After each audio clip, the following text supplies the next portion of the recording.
তারা একদমই নতুন হ্যান্ড পেইন্টিং শিখছেন এবং নিজেরাই ঘরে প্র্যাকটিস করতে যাচ্ছেন কিন্তু বুঝতে পারছেন না কোন ফুলগুলো দিয়ে প্র্যাকটিস করা উচিত।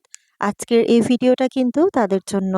আজকে আমি আপনাদের সাথে খুবই সহজ পদ্ধতিতে ৩টা ফুল পেইন্টিং করে দেখাবো। আর এই ফুলগুলো দিয়েই কিন্তু আপনারা একদম প্রথম দিকে প্র্যাকটিসগুলো করতে পারেন। ফুলগুলো দেখতে যেমন সুন্দর এবং খুবই সহজ। আমি নিজেও যখন প্রথম দিকে কাজগুলো করতাম, আমি এই ফুলগুলো দিয়েই বেশি প্র্যাকটিস করতাম।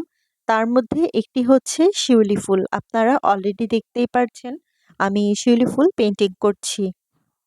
আর এটা আমি ফ্রি হ্যান্ডে প্র্যাকটিস করছি বা শেয়ার করছি পেইন্টিংটা। দেখেন ফ্রি হ্যান্ডে শিউলি ফুল পেইন্টিং করা খুবই ইজি। আমি প্রথমে আপনাদেরকে দেখিয়েছি আমি 4 সাইজের একটা রাউন্ড ব্রাশ নিয়েছি। এটা দিয়ে আমি সব ফুলগুলো পেইন্টিং করব। আর হ্যাঁ, আরেকটা কথা, যারা একদম প্রথম হ্যান্ড পেইন্টিং গুলো করবেন বা যেকোনো ফুল পেইন্টিং করতে আপনারা রাউন্ড সাইজের ব্রাশগুলোই ব্যবহার করবেন। এগুলো দিয়ে পেইন্টিং করা একটু ইজি হবে। তারপরে আস্তে আপনারা অন্যান্য সাইজের যে ব্রাশগুলো আছে সেগুলো দিয়েও পেইন্টিং করা স্টার্ট করতে পারবেন। আসলে হ্যান্ড পেইন্টিং মানে অনেক বেশি প্র্যাকটিস, আর যতই প্র্যাকটিস করবেন এটা ততটাই পারফেক্ট হবে। তো হ্যান্ড পেইন্টিং মানে সম্পূর্ণ হাতের কাজ বা হাতে আঁকা, তো অবশ্যই আপনাদের তো প্র্যাকটিসটা ঠিকমতো করতেই হবে। আশা করছি আপনাদেরকে বোঝাতে পেরেছি। শিউলি ফুল কিন্তু পেইন্টিং করা শেষ, আর শিউলি ফুলের যে সৌন্দর্য মাঝখানে একটা অরেঞ্জ কালারের রেণু, সেটাও কিন্তু আমি দিয়ে দিয়েছি। অলরেডি আমি সেকেন্ড যে ফুলটা সেটাও পেইন্টিং করা স্টার্ট করে দিয়েছি। আমি প্রথমে হোয়াইট কালারটা দিয়ে, আসলে হোয়াইট কালারটা আমি হোয়াইট পেস্ট এনকে বাইন্ডার দিয়ে মিক্সড করে রেডি করে রেখেছিলাম, সেটা দিয়ে সবগুলো ফুল পেইন্টিং করছি। গোলাপ ফুল পেইন্টিং করার জন্য প্রথমে একদম সাদা কালারটা দিয়ে ছোট করে রাউন্ড শেপ দিয়ে নিয়েছি। এটা আপনারা যেকোনোভাবে দিলেই হবে। তারপরে সেম ব্রাশটা দিয়ে কিন্তু একটু পিঙ্ক কালার নিয়ে সেটা দিয়ে একটু ঘুরিয়ে কিছু শেপ দিয়ে দিচ্ছি। তাহলেই সুন্দর একটা গোলাপ ফুলের একটা শেপ চলে আসবে। আসলে এটা একদম সহজ পদ্ধতিতে একটা গোলাপ ফুল। আমি যখন প্রথম দিকে প্র্যাকটিসটা করতাম তখন আমি এই ফুলটা অনেকবার পেইন্টিং করেছি।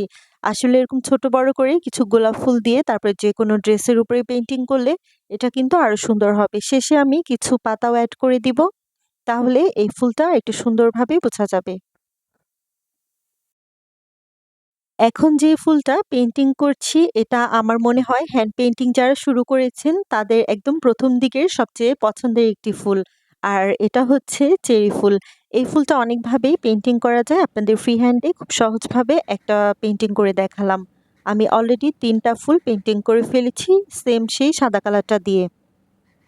প্রথম দিকে যখন আমি পেইন্টিং করতাম বা যেকোনো ড্রেসের অর্ডারের কাজগুলো করতাম বা নিজের জন্য করতাম, তখন কিন্তু আমি এই চেরি ফুল এবং শিউলি ফুলের অনেক কাজ করেছি। এগুলো যেমন সহজ, এগুলো দেখতেও কিন্তু অনেক বেশি আকর্ষণীয় এবং রিয়েলিস্টিক মনে হয়। এখন রোজ যেটা পেইন্টিং করেছিলাম সেখানে অল্প কিছু পাতা এড করে দিচ্ছি গ্রিন কালার দিয়ে, এতে করে ফুলটা আরেকটু ভালো দেখা যাবে বা আরেকটু গোলাপ ফুলের শেপটা বোঝা যাবে।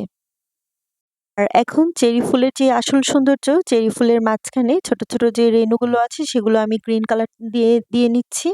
তারপরে ইয়েলো কালারটাও ব্যবহার করব। এখানে আপনারা চাইলে ব্ল্যাক কালারটাও ব্যবহার করতে পারেন। তবে মাঝখানে এখানে যেহেতু ফুলটা সাদা, এভাবে ইয়েলো কালারটা দিলেও দেখতে কিন্তু অনেক বেশি ফুটে ওঠে।